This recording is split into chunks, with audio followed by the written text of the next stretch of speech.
Tonight's meeting. As you've met some people, I think we'll just go around the whole room and everybody introduce themselves. That way it'd be easier than going back and forth. We're doing that.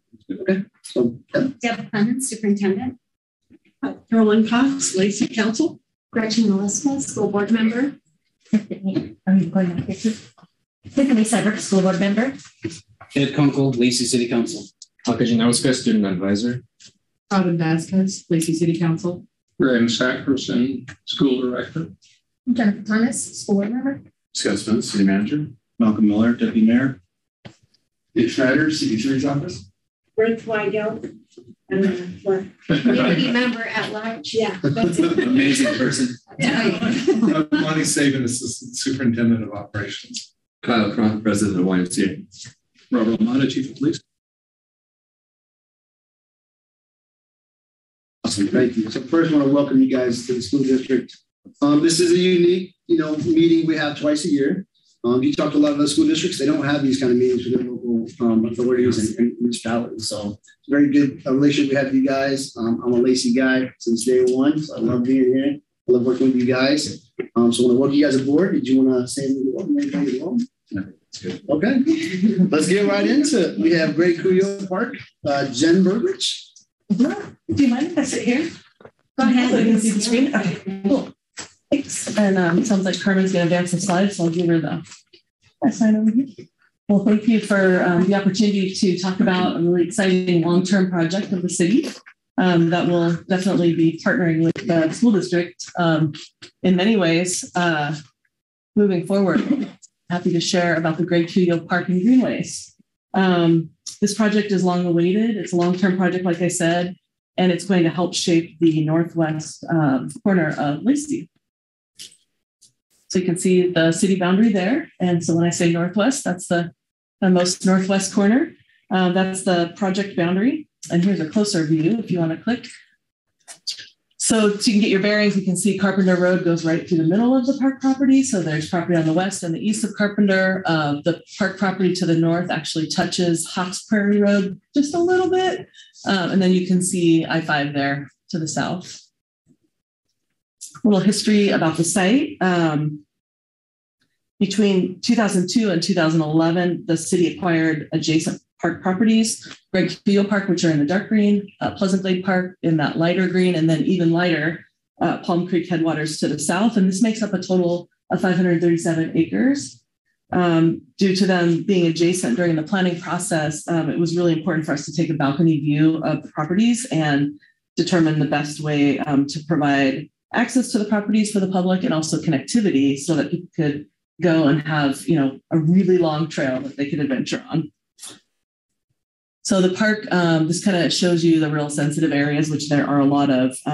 It's dominated by mature forests. The site contains an estimated 50 acres of mapped wetlands, sensitive habitat areas, and then approximately 9,000 linear feet of tributaries and creeks that flow through the site. So existing creeks include Fox, Palm, Eagle, and Jorgensen. Those are all tributaries to Woodland Creek, which is a fish-bearing creek.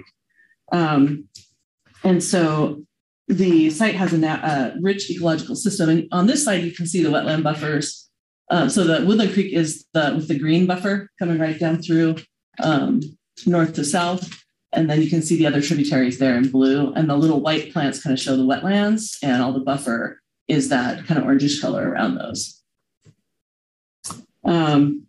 So HBB Landscape Architects were secured in late 2020 to lead the project with city staff and also interact with the public to make sure that we were meeting the need. So it was about an 18-month planning process, and it's really critical that a master plan really reflects, obviously what the community wants to see. And so here we have the vision with focus on preservation, protection, and enhancement of natural environment, but all the while balancing recreation opportunities. So some of the goals are there on the slide for the project as well. Enhancing and protecting ecological value, providing a balance to the proposed amenities, being transparent in regards to, the maintenance needs for such a large property and being able to care for that appropriately.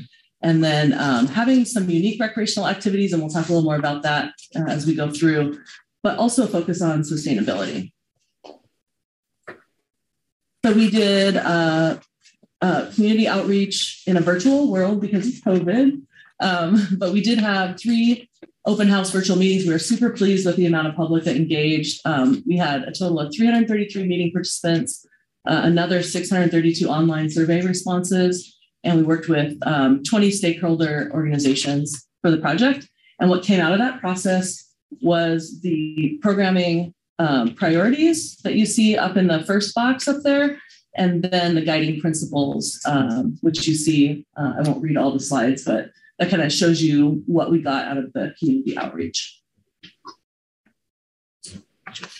So some highlights from the final master plan are that most of the improvements are in the existing meadow and open space area, which is that yellow box you see right in the middle. If you guys have driven on Carpenter Road, you can, if you look to the west, you can see the big, it looks like a hayfield. That's the core area there.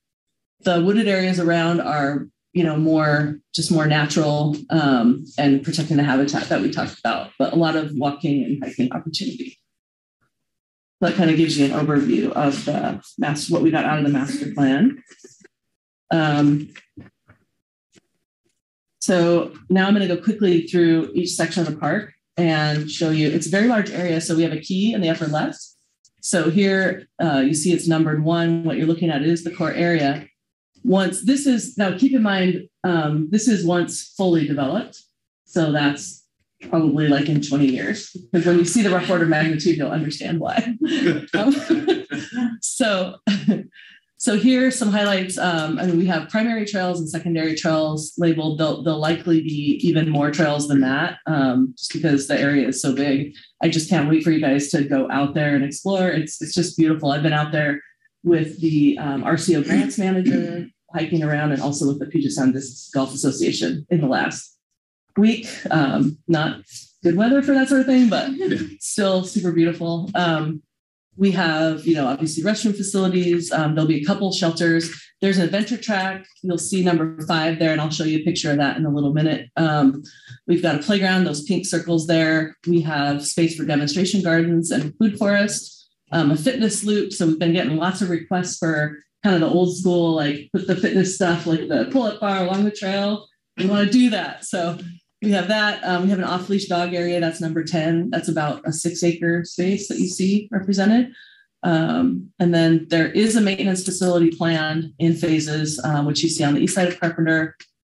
Outdoor education, or number 13, refers to educational signage along the trails. And so you'll see those labeled quite a bit as we go through. And that's what I mean by, as far as like partnering with the school district, it's a great spot for teachers to take field trips there and educate on outdoor education. So, and then a disc golf course, there is an 18-hole disc golf course in the core area. So you see number 14, those little lines with like the little dots, those are disc golf holes.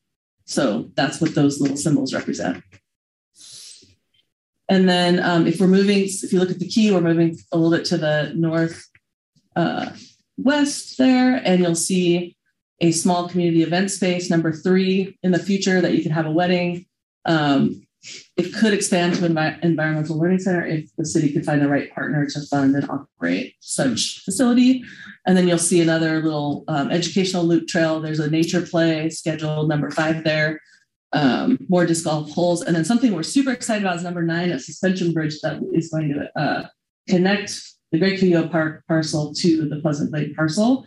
And what it does is it keeps people out of the real sensitive creek area, but they can enjoy it from above. So really excited about that. And so then the big sort of central area, here's a couple of scenarios of what can take place there. We can have community events, just like we do for like Children's Day at Huntsville Park, or even like our 3rd of July celebration. Those are 2 very different sized events, but there's a lot of space out there.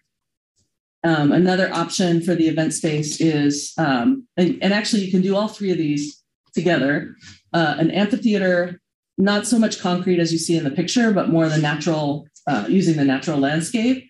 And that plays nicely with both events and the next one, which is a cross-country course. And so we worked with the local high school coaches, Northwest Christian cross-country coach, and also former UW and Eastern Oregon coach to design this cross-country course. And it can actually host with the size that we did, it can host any level, high school, college, or any type of event. All they needed was a cross-country event.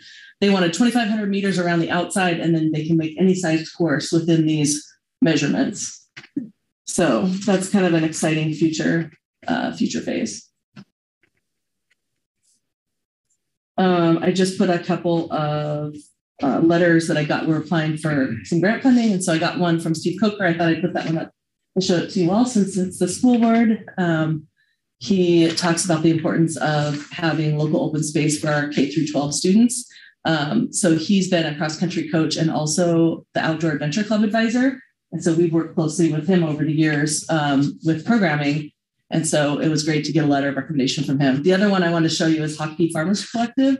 So they are a nonprofit that we're looking to partner with at a current site, and then hopefully in the future at Great Cudio Park. And they talk about the importance of the education about growing food and engaging communities in educational learning opportunities in that way. So another thing for school age kids, as well as all of us.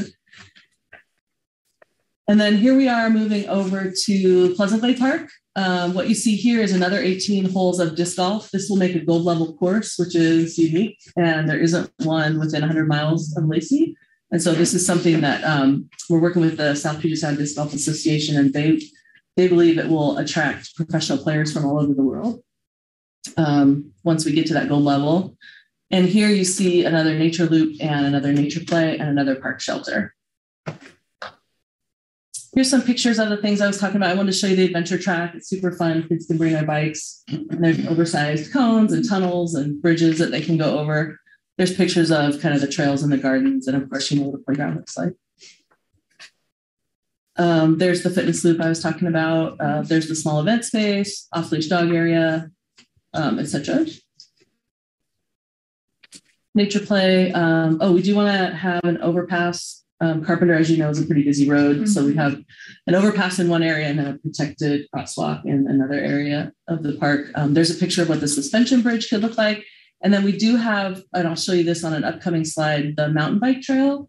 So it's not super technical. It's more for family mountain biking, but it will be a designated spot for just bikes. So here we go down into the south. This is the Palm Creek Headwaters, and this is totally natural, just trails because of the nature of the wetlands in this space. How long are they paved? No, natural surface in that area. And then here we are east of Carpenter Road. And this is where I was telling you the maintenance facility would go, and just more trails. There's a lot of really wet areas in there as well. And then here we go up to the north. That's where the park touches Hawkes Prairie Road. Right there, number 3. That's the mountain biking designated trail. So again, not super technical like you'd see at Capitol Forest, but more just the family-friendly, non-technical, super fun. And then here is the final quadrant I'll show you is the northwest. Fox Creek comes through it. There's a huge ravine. So really in a future phase, the only thing we would do there is maybe an overlook.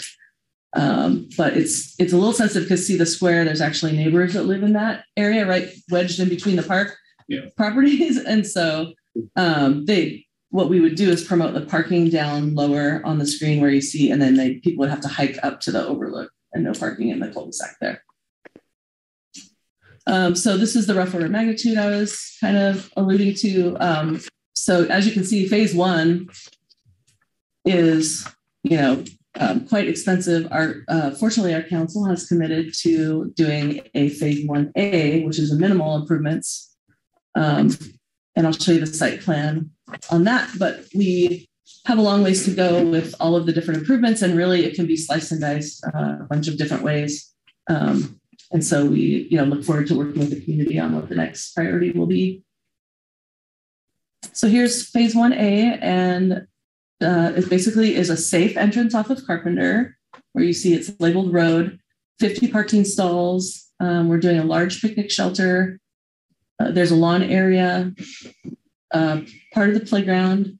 And this represents about 100 acres of trails. The full loop around the outside is about a mile. And we're actually finding out, walking through there a little bit more, we can actually do a trail through that that wetland buffer is actually too big, what you see on the map. So we're going to be able to go through that kind of figure 8 so we can make a couple other little trail connections there. And then 18 holes of disc golf also will be in phase 1A. And we are looking to break ground in the second quarter of 2024. And here we are over here in the second quarter of 2022. So those are the steps, the design stages that we'll be going through. And just in closing, just wanted to note how vital a role city parks play in health and wellness and fitness opportunities and for environmental sustainability. So, Jen, is anyone using it now? I mean, you mentioned you've been out there. Are there some trails that have just been created by use? Or there are some, yes, but there isn't really safe access. So that's one of the main goals of no this place to park. And there's no place to park, correct? And yeah, because you can't come in off of the busy road. It's just not, there's nowhere to go. But yeah, there are a couple just kind of social trails we call them there. I got a question. Yeah. On the left-hand side, there are a couple little squares that are outside the park boundary. Is one of them the canyon you're talking about? Which one is it? Or which slide? There's a little square that is not included. Oh. And then looks like a stream going down to another area. That's on page 2. You're having first slide 3. That's cool.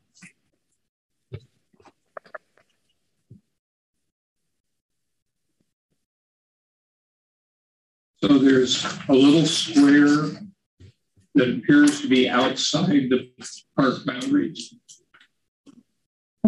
You're talking about the Palm Creek Headwaters? That's actually well, I would just after this one right here, like that perfect square that's right between the park properties. Yeah, there are, I want to say 3 homes in there. Okay, and so that is property not owned by the city. That's correct. Okay. Yep. I have a question. Who's going to teach me how to play disc golf? The South ones, yeah. I don't know how to. There's one at Wetland Buffers. Yeah, it's great. And that's a junior course. And so if you're just starting out, it's a really good way to I can't hurt start out. No. She didn't say that. There's etiquette. Don't throw if there's someone on the trail. Yeah. Oh, okay. It's fun to hurt yourself. So. I might hurt myself. Really. Any other questions? Yeah. So the wetland buffers, like those are areas that you don't intend for people to be in. It's kind of like a designated area. Mm-hmm. You can go through, like you were saying, that you can like cut through these 2 circles here, but like there's places where you don't plan on people to actually be. That's right. So the trails will indicate where you are supposed to be. Okay. Will there be restoration partnership as well? I think there's a great opportunity for restoration. Yeah. Partnership, and it may not be in phase 1A, but as we go along, for sure. Any questions? Thank you. Thank you so Great much. presentation. That's exciting. It is very exciting.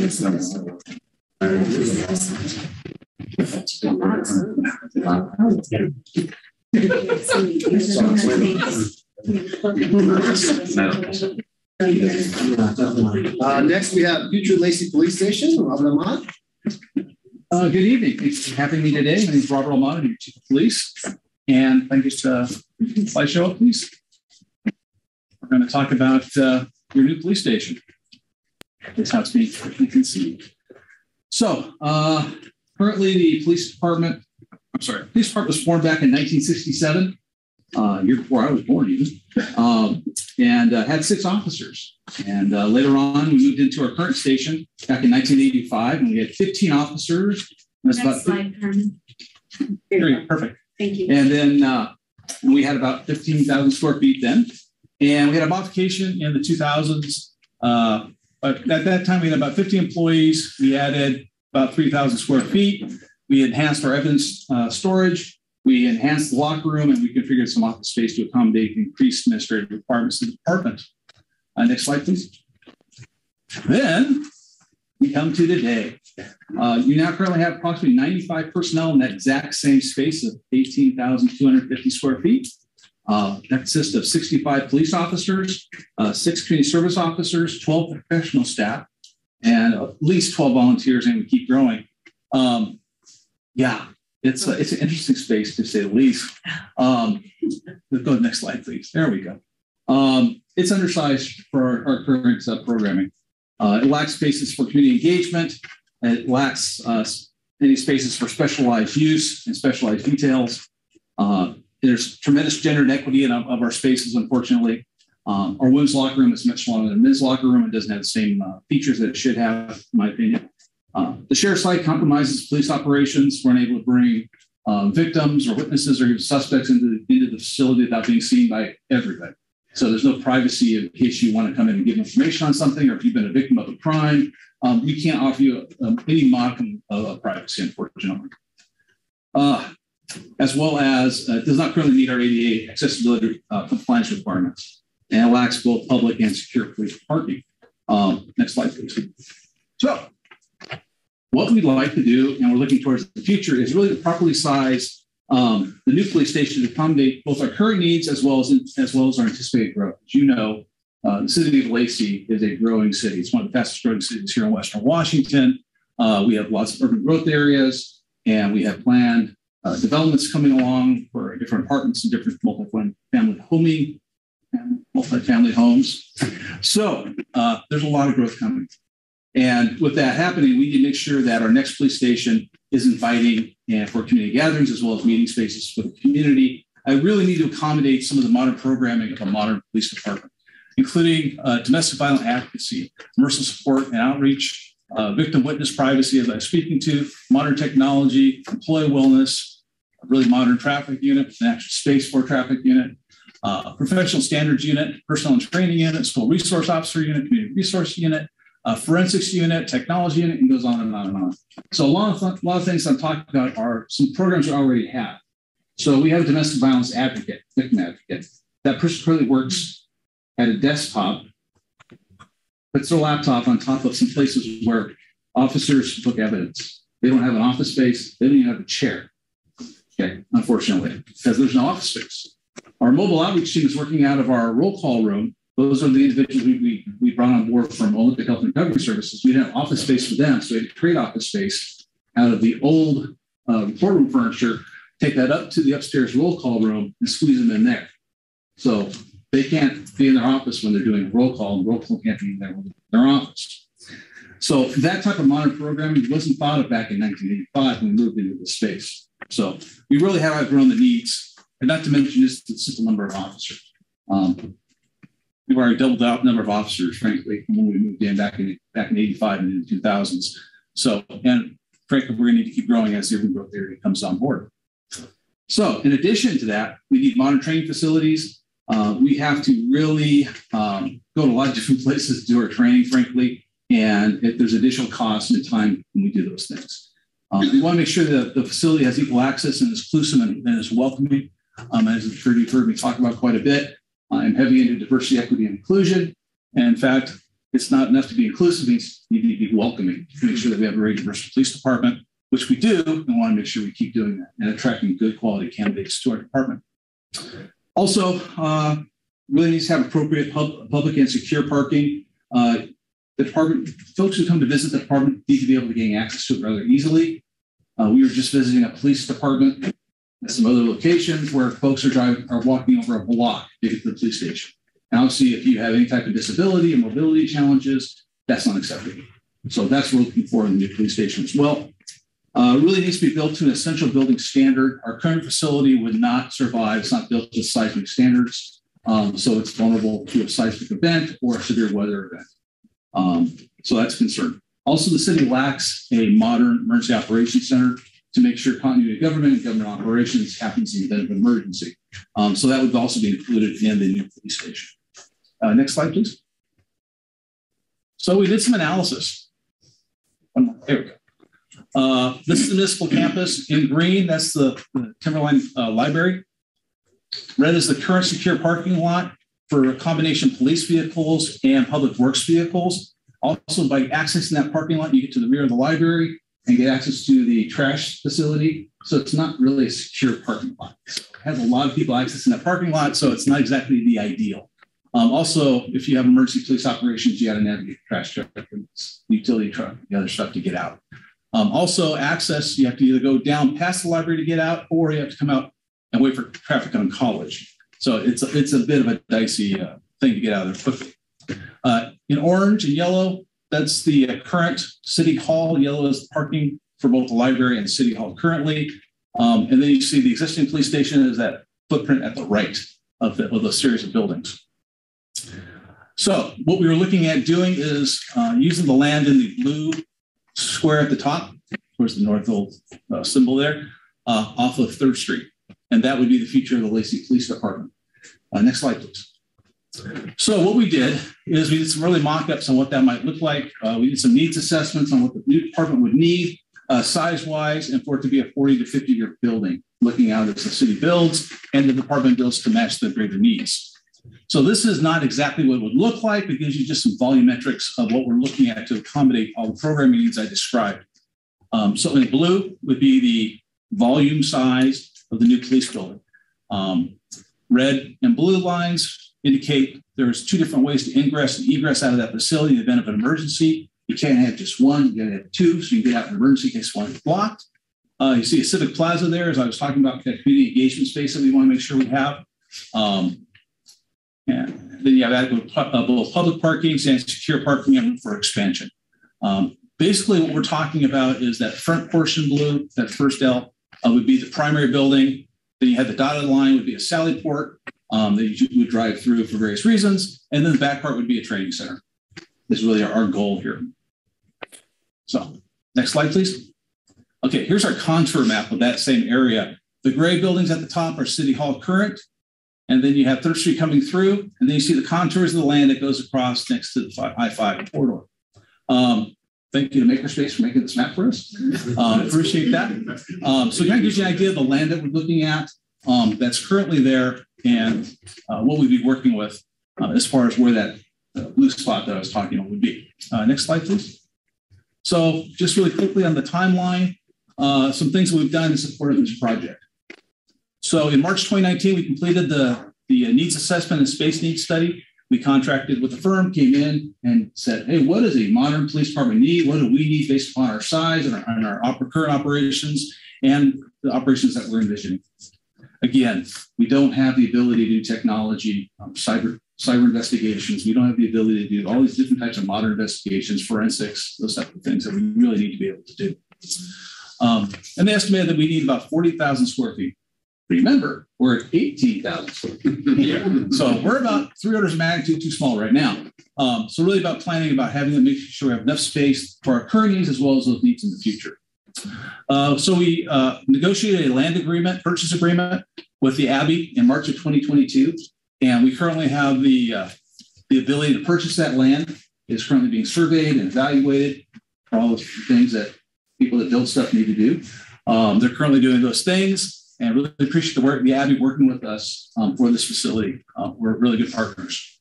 We formed the community advisory panel. Hi. And in April of 2022, my deputy chief, Bobby Hollis, is leading up this effort. He's really the main project guy for the city, or I'm sorry, for the police department on this project. And Ashley Smith is the project manager on the city's.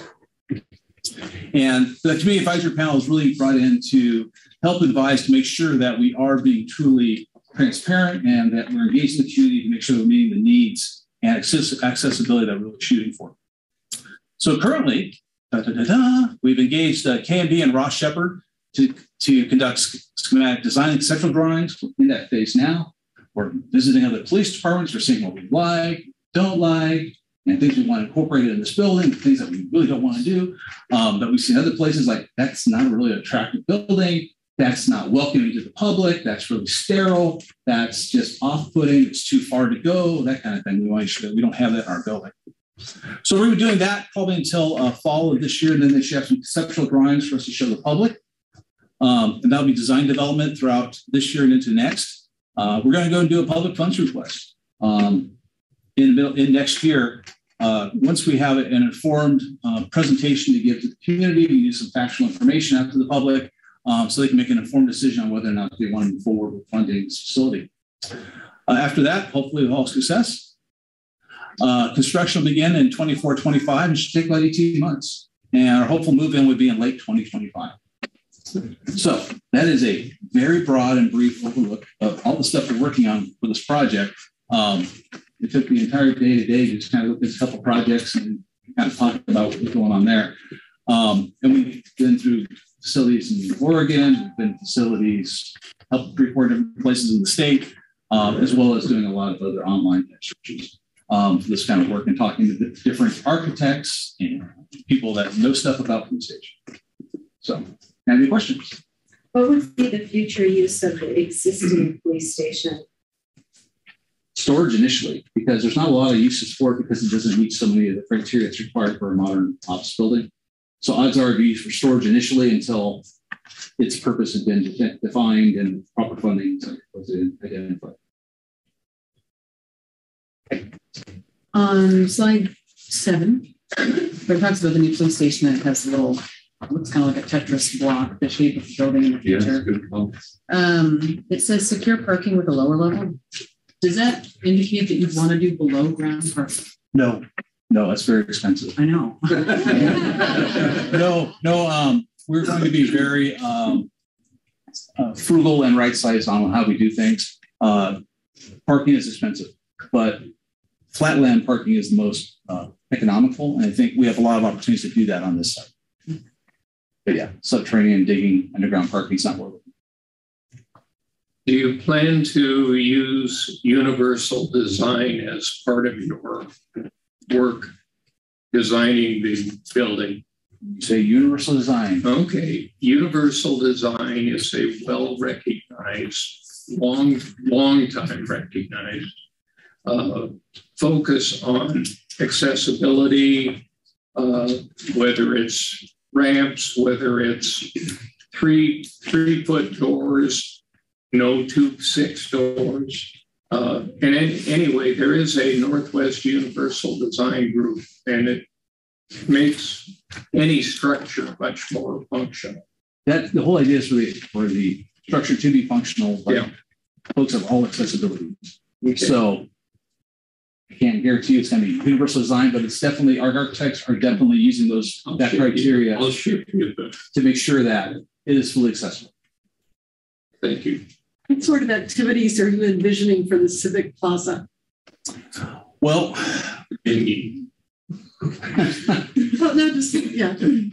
No, the whole idea for that is to have opportunities for public discourse, for having celebrations and cultural activity and those type of things to make sure that people can have interchanges and not be concerned about, oh, I can't say that, someone's going to not allow me to speak out. And the idea is to have free exchange of ideas. Reasonable people can disagree, and they should be allowed to, and to voice that information. But also, it's just for gatherings and get-togethers and celebrations of our local community. So it's going to be rented out, or it can be rented out, or I'm hoping not to rent it. I'm hoping just to offer it. That's pretty nice. I still think, though, we're at 80,000 feet. I mean, this is very conceptual at this point. We're still going through a process trying to figure out the right space. But the concept is sound in terms of how to be better engaged. Yeah. On slide 6, the colored sections on that slide, is that what the city currently owns?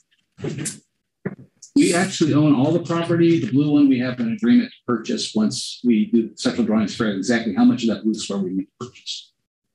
So to the right of the yellow, is that owned by the city? Correct. Okay. Yeah.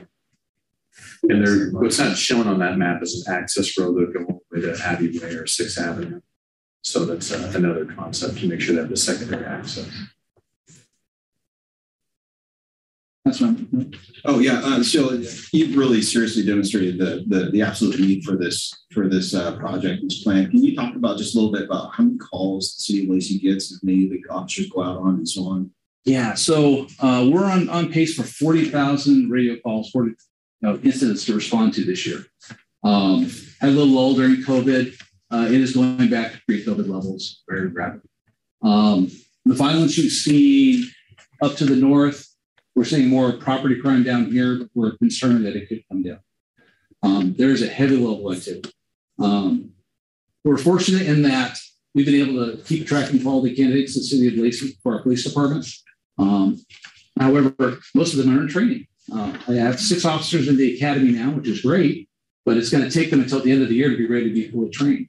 I put 4 community service officers into backgrounds this week to fill the empty spaces I have in community service officers. So we have folks, but they're in the training cycle. It's going to take a while for them to be ready to prepare. I can tell you other agencies are not so fortunate. Other agencies are down anywhere from 15 to 20%, and they're expecting to be down staffing for 2 to 3 years minimum. And fortunately, we were able to attract good candidates. It just takes a while to train them all. I think that we speak for all of us when we say we definitely appreciate the work that the police department's done. It shows within our community as well. So we definitely appreciate you for that. Very much appreciate it. I agree. It's something to be proud of in this community. Yes. More space. Would this space be like public parking and use of like police cars? Exactly. Oh, okay. I was thinking. Any other questions? Thank you for your presentation. That was great. Good job.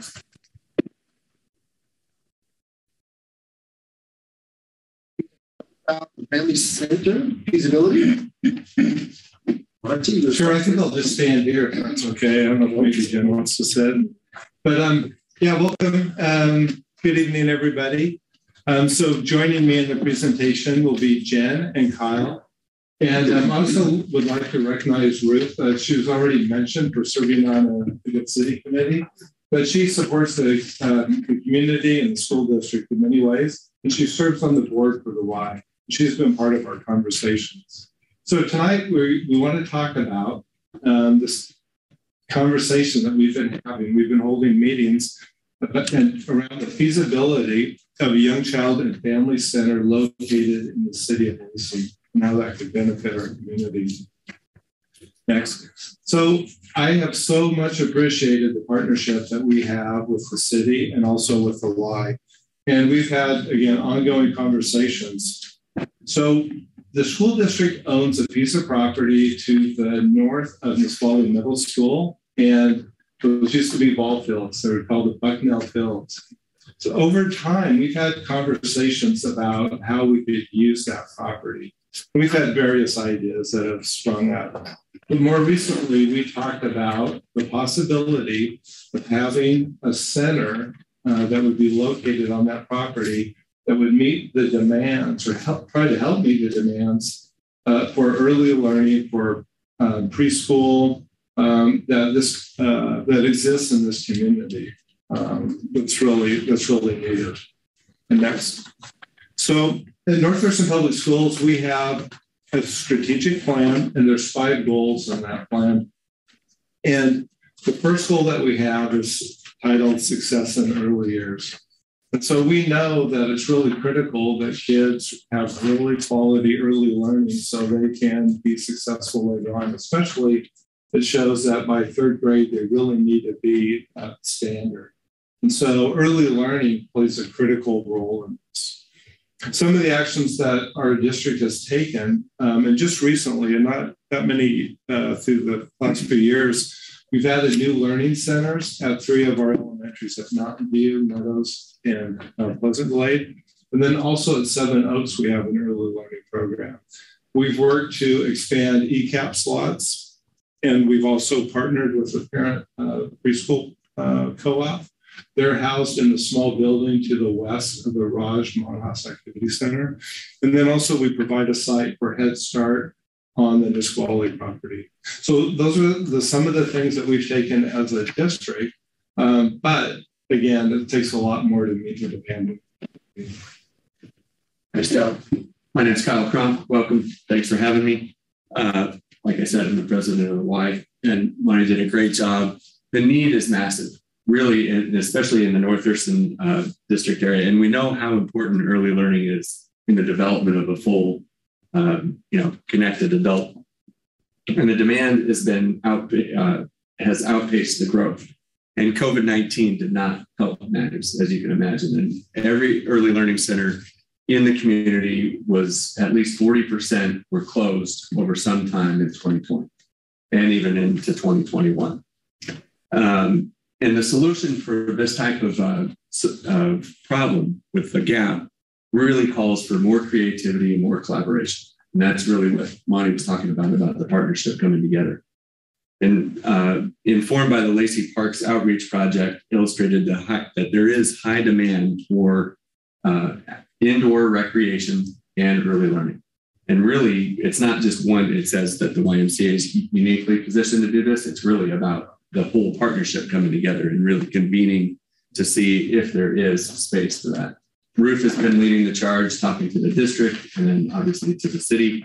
And Jen will take it over from here, and I'll come back and here's your slide. So yeah, we've been putting our heads together to come up with innovative solutions and evaluating the unique learning needs of those ages 3 to 5 inside and outside the classroom. And so if we combine a learning center with family recreation focus, we can both fill the educational gap and then create opportunities for well families. And as a result, a more healthy community, because the support system for the kids is super important as well. So we know that well families make more well children, which make a healthier community.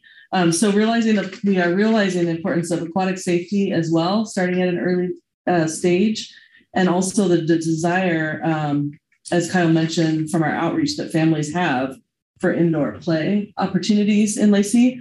And we are also considering the best use, as Monty mentioned, of the Nisqually property. And then also looking at how typically students begin and end their learning along with the hours of the school day, but couldn't we partner and again, come up with innovative solutions to really extend the learning day. So it doesn't just have to start and end with the school day. It could be before school, and it can be into the evening. There could be opportunities at the center on the weekend as well. Kyle's back up. Yeah, and this is really about location, right? I mean, you can't find a better spot than this. And coming off of the YMCA success of building a YMCA in Shelton, if you've never been there, you should go check it out, because on the school district property, there's a junior high and then the Shelton High School and then the YMCA, and they all bleed into each other.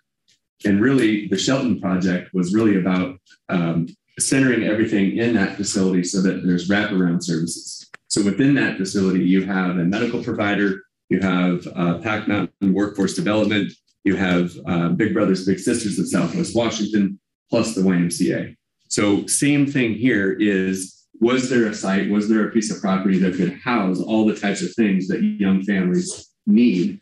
And so we thought, again, this location is ideal for that thing. Then we had to start figuring out, what else could fit there, and can it all fit there?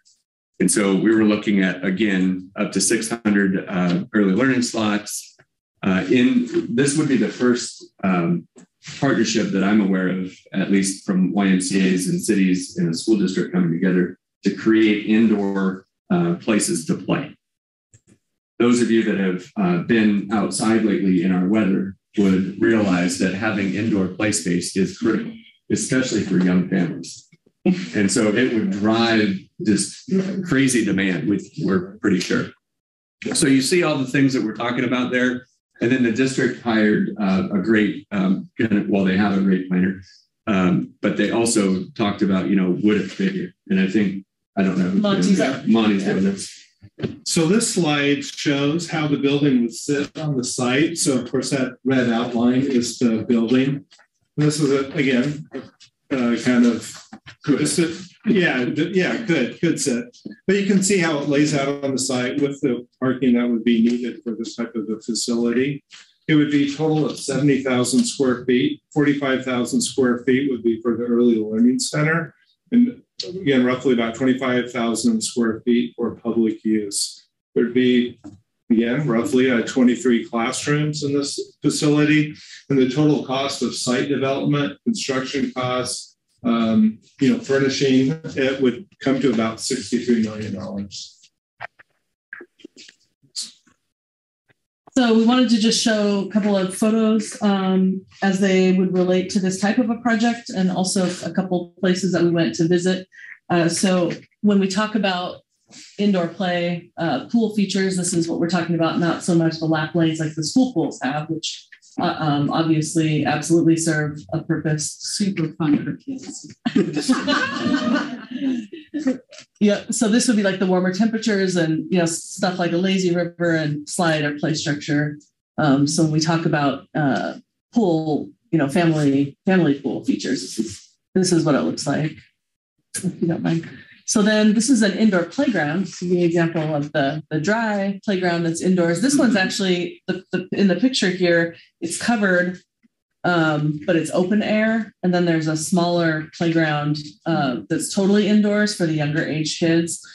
But I wanted to show the sort of older kids one because it's just a little more fun. So this is at Star Center with Metro Parks Tacoma. Wow.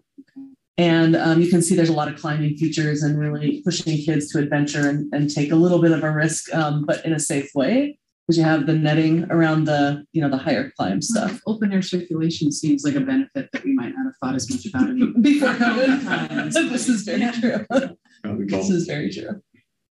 And then on the left here, this is one of the Renton School District facility early learning centers that we went to visit. And this shows indoor and outdoor play right next to each other with an opening garage door. And you can see obviously lots of space for kiddos to run around and burn that energy. And then on the right, that's again at the Star Center campus, which is called the Sarah South End Recreation Center, or South End Recreation and Activities for Metro Parks Tacoma. But this is actually a spray park, but it fits into kind of the natural landscape. And so it's kind of clever. And this campus is just so much fun.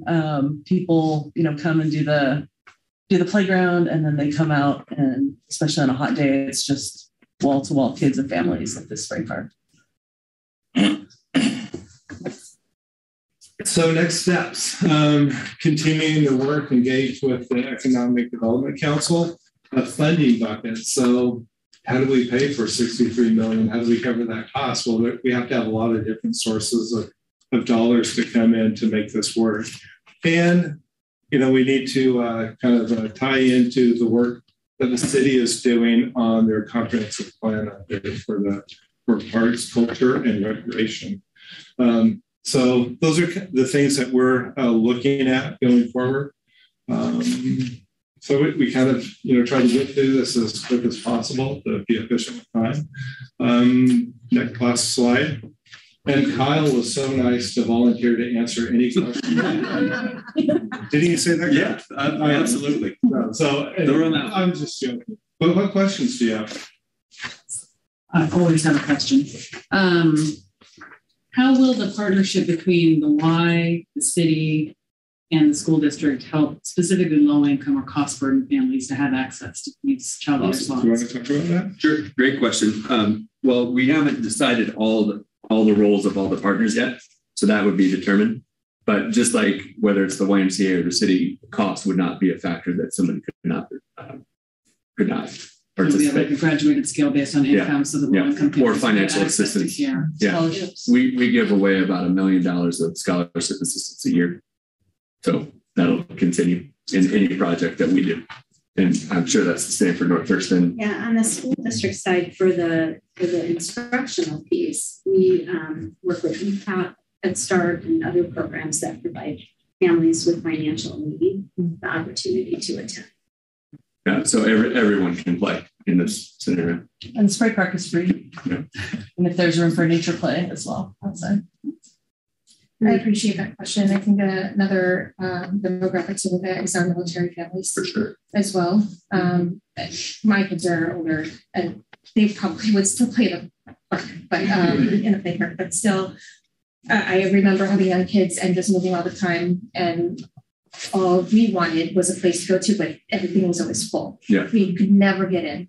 when my husband was deployed, it was so difficult to get into a place. It was so difficult for my own mental health to just say, go play. Yeah. You know, please just don't call my name for 1 minute. You know, I mean, I know I'm getting into a lot here, but it's another demographic to look into, sure. Showing that there's opportunities for our military families, especially with early learning. We know that they have a gap in their education, often with as much as they move. Yeah. So having that opportunity for them is really big.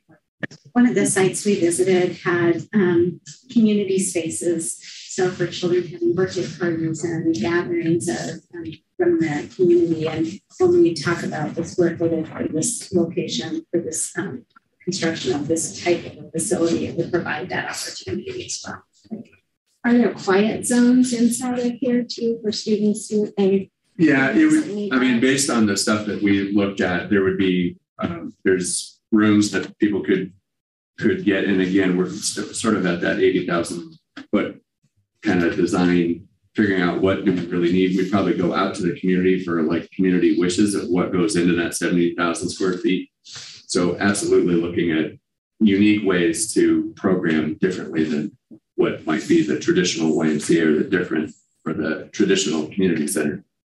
Make sure that there's spaces for people to use. And utilitarian, the success in the Shelton community with that particular YMCA was really about utilitarian use as opposed to, you know, YMCAs on the I-5 corridor are, you know, $60 million and these really grand, I mean, they're pretty, but from a functional standpoint, they're not. The Shelton facility is fantastic. Yeah, thanks. And I love that all the opportunity to be active. Yeah. That this might present. And you can't, so the Shelton Y has been open for a year. And now at 2:30, you can't even go in there as an adult. There's too many kids. We need to expand already. And it's not even a year old. Well, I think you're going to have that same problem here. And I've been screaming about something like this since I was a kid. I know. This is the missing piece of Lacey. Really. You're going to come back. We need this in Lacey. I've been saying that since I was a child. Yeah. We have a place to go like this. Not only that, if we can create some kind of teen center there, absolutely, you know, for the teens to go to and hang out, where mom could just say, go. Well, and that's the cool thing Deb was talking about. I mean, so the idea of the 70,000 square feet turns into usage all the time. It's being used for different purposes throughout the day, even into the evening. I mean, that's the whole point. The other thing that really stands out from this is I was at the conference last week and I was like, how do the Lacey? And somebody was like, we have like 20 pools in our community. Like, we don't. Lacey doesn't have any pools. I mean, Tanglewild has a pool. That's it. So it'd be great to have something like that. Right. Obviously, we're in Washington, coverage better. You know, we don't have too many days that are sunny, but yeah, I think it's a great idea for this community. I have to agree with them because, you know, I've been trying to preach this message for a couple of years. You know, we need some indoor spaces for young people to gather at, to have fun at, to do whatever at. You know, the county of Thurston has gone from 100,000 people to 300,000 people over the last 40 years, somewhere in that ballpark. And I was thinking, you know, when do you transition from, hey, you know, we're just trying to, you know, pay for services and pay for the needs of the people to we can actually do something for the people. I mean, you know, other than restaurants and gas stations and grocery stores. So I'm glad to see that we're actually at that point because this is a very exciting time. And I've been trying to talk to, you know, I've talked to the city several times about we got to do something indoors for people, for kids. You know, I have two kids who graduated from Timberline High School. And, you know, I would tell them, hey, you know, you guys want to do something? Well, you know, there's only a movie theater, you know, and you can only watch so many movies, Dad. There's nothing to do. Exactly. You know, and so one of my concerns was, you know, if we don't provide something to do, if we don't provide facilities like this and get kind of things like this off the ground, we may see them leave and not come back. Because, you know, that's a great point. And that goes back to military days. You know, as a military kid, we had the youth activity center on every installation we went to. And you're saying it's packed all the time because, yeah, that's when parents drop their kids off and play. But it was something where you didn't have to worry about them. And you knew where they were, you knew what they were doing. They were playing pool, they were playing in the gym, they were just interacting all day. It wasn't this, there's no game play. So it was just really unique to have that. And every time we came back to Washington, I was like, well, we don't have anything. Let's go play in the woods. Yep. I mean, it's just different. We definitely missed this in this community. And we've discussed this before. I know that's something that my husband and I have discussed quite a bit of how that adolescent population also needs to be, you know, addressed and looked at and making sure you're right. There is lots of opportunities for, you know, on posts and for the militaries, but, you know, having more opportunities for older children to connect, to be able to, be in a safe spot, a safe place. Thanks to Lacey's great opportunity. This is a good start. To echo what you're all saying, as Robin and I participated in the survey with the Parks Department, and we would go out and talk to people that were in our parks. And that was one of the first things I would hear is some kind of water feature and some kind of multi-purpose indoor play space. Nice. Yeah, that was a consistent. Yeah, consistent. Yeah. And I'll say I really do like that there's going to be medical and mental health services there. That holistic piece of ensuring that we're not only taking care of the body, but we're taking care of the mind is extremely important. So yes, so excited. Start tomorrow. Call me in. We're looking at those funding stacks are going to be mighty tall. Well, we are at the end of the night. Did anybody have anything else we could do the order? Hearing none, thank you all for coming out tonight. This is one of my favorite games in interactive. Learn how we're going together. Because as the city grows, the school district grows. No, these are meeting is now adjourned. I have them from